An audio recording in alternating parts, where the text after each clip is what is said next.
Yeah, I'm going to talk about the previous days.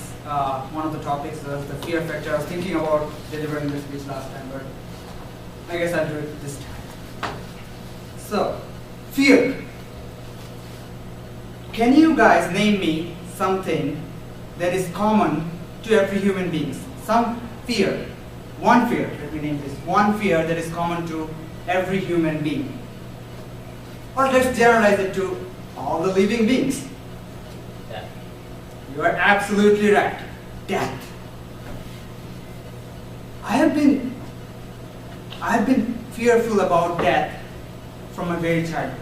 I don't know about you guys. Like, if I go back down the memory lane, I'll remember the time when my grandfather passed away when I was 6 years old, and that was the first time death was like, what is this? What this curiousness started.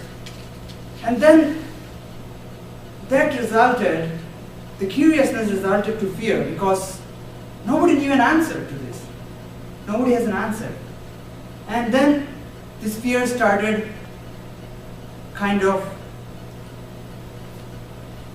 trying to get over my head, my mind, and I think it's not very unnatural. Like when I go into like literature and looking back in history, people have been trying to fight death for the longest time. There have been philosopher's stone, or whatever stone you call it, to fight death and become immoral. There are other kinds of ways people have come up with, like if you heard of Egyptian culture, mummies, where they think that, oh, there is life after death. We should preserve the bodies and give the bodies resources so that they can live their life happily after death. So all these different techniques to fight the fear of death or become immoral. And I've been always thinking of to find out a way to kind of get out of that fear. Is it possible? So the last time I was reading a book.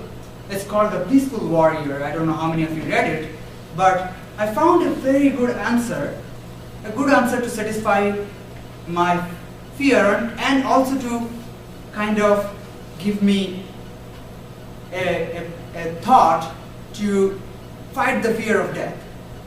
And that is, he says that this person who is called Socrates in this book, he says that death is not that big of a deal. It is a transformation, probably a little more than puberty. It's a radical transformation, he said. But he says a warrior never seeks death, neither seeks death nor flees it.